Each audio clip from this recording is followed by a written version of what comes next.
Well, hello and welcome back. Thanks for coming back. Where are we? Well, we're heading towards Yeroskipou from Midtown Colonial Village. Look at that for a view. Quite simply, a view to die for. Straight out across the rooftops and the treetops of Midtown Paphos, across downtown Paphos, out into the blue Mediterranean Sea.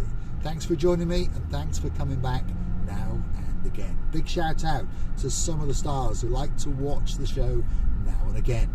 Perhaps if your name is Lady so sweet Caroline, and there's a Lord Nigel of the big guns in your life. Hopefully you've got back to Wellingborough very safely indeed, and hopefully the sun is shining especially for you. Don't forget to listen out for the Rambo Whippy van as it comes round, because there could be a chocolate dipped ice cream especially for you.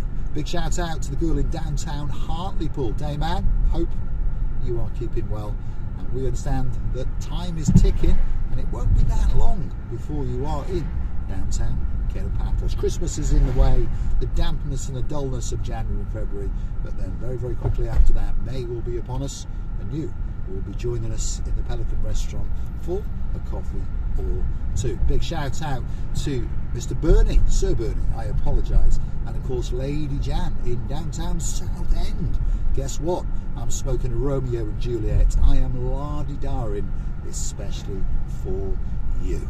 And of course the superstar who likes to price check every single cigar in the world, Sir Martin, and of course his beauty, the greatest accountant in the world, Lady Victoria.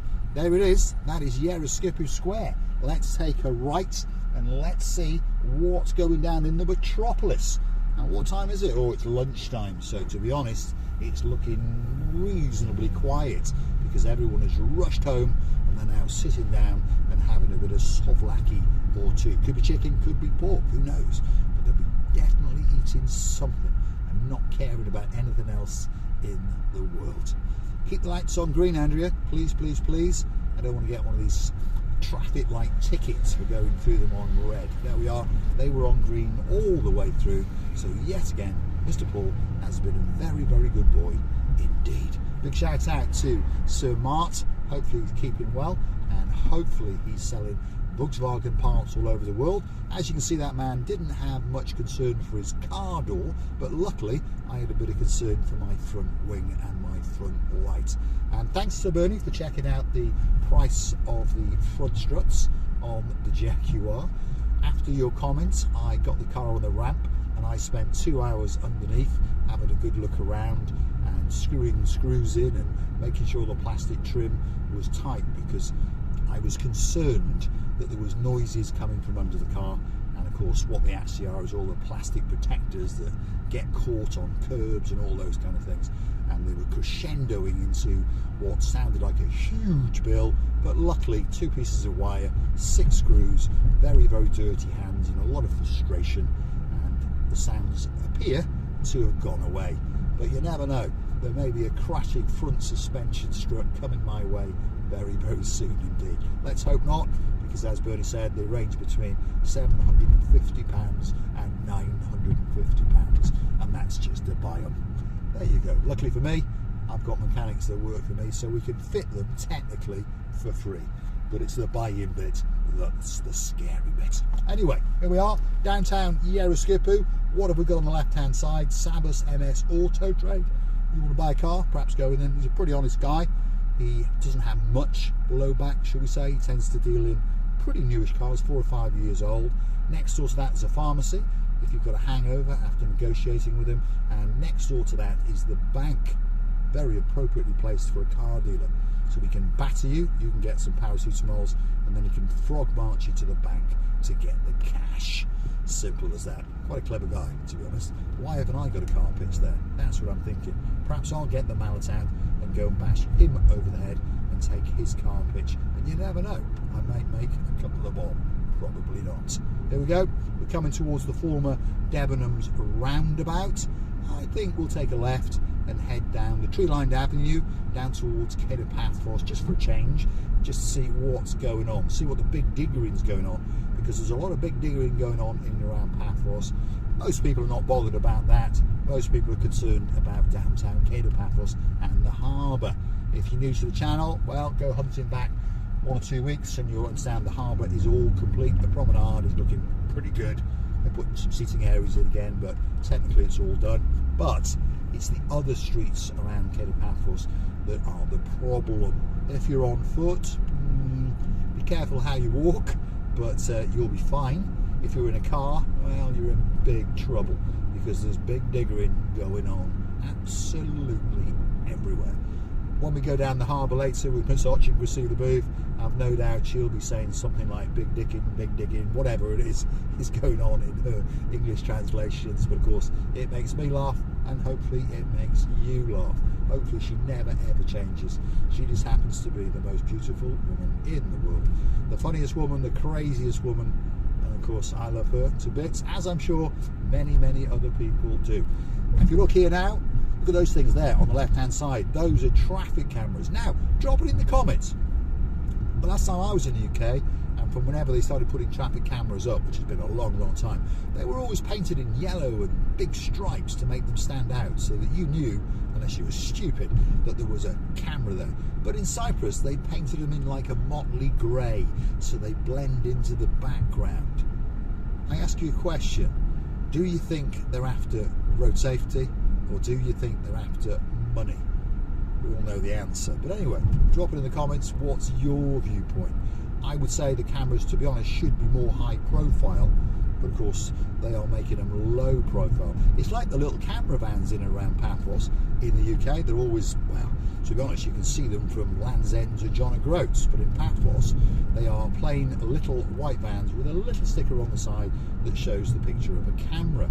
For all you know, it might be a man getting out taking pictures, but it's not. It's a man zapping you when you're speeding.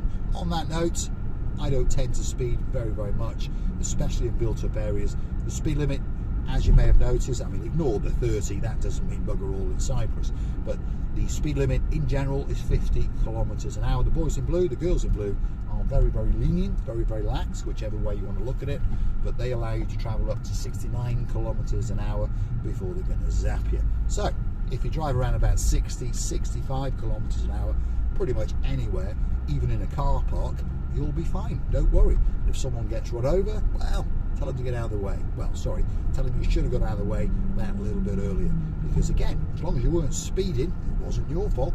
Anyway, Veronica Hotel, that's on the left hand side. I remember 2 guys from downtown Cardiff, Lord Jeremy, Lord Simon, they stayed there and they said it was not a bad hotel. I remember Mr. Lee stayed there, he said it wasn't a bad hotel.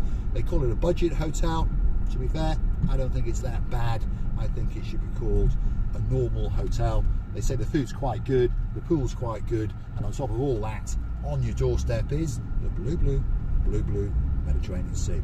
Right behind all the buildings on the left is where it is. On the right, you've got the Triangle. That's the area it's called the Triangle, and it's got bars and restaurants and gift shops. So you haven't got far to do that church kids. Coming up now, that's the Amarvi Luxury 5-star Hotel. Now, you never know, there might be some superstars coming there in the next couple of weeks. Perhaps if your name's Joe Cox, you've got a girl in your life called Lady Julie, and you've got a sister, that's Kath and Colin. Well, last time they were in town in a couple of weeks from now, early December, celebrating the birthday of Kath and Colin, and the rumour has it that they're coming back to Paphos again. You never know, I might zoom past that hotel on my little scooter, dressed head to toe in blue. If you see me, just chuck a brick at me. Hopefully you're going to miss, but that'll get my attention, that's for sure. More recently, some superstars that stayed there. Well, if you are living in downtown York and you're a beauty, a brunette beauty, and your name is Lady Rachel, and there's a Cheshire cat grinning man called Sir Jason, well, they said they had a great time indeed. That's the Alexander the Great. Everyone knows that's the greatest hotel in the world. If your name is Lord Andy, there's a girl in your life called Lady Ness. Well, congratulations on the weight loss, Lady Ness. Hopefully you're feeling that little bit lighter, shall we say. And now you can go out on Saturday night and spend the living daylights out of Sir Andy's wallet on a special Michelin star meal in downtown Whitchurch. Anyway, here we are, main event, Big Digger in. The pavements on the left hand side appear to be complete, and they look a lot better. The pavements on the right hand side do not appear to be completed, and they're building all sorts of, well, I don't know, planting pot areas, or perhaps Marika will call them some kind of odd shaped balls that are empty. You never know, they might get better when they're full.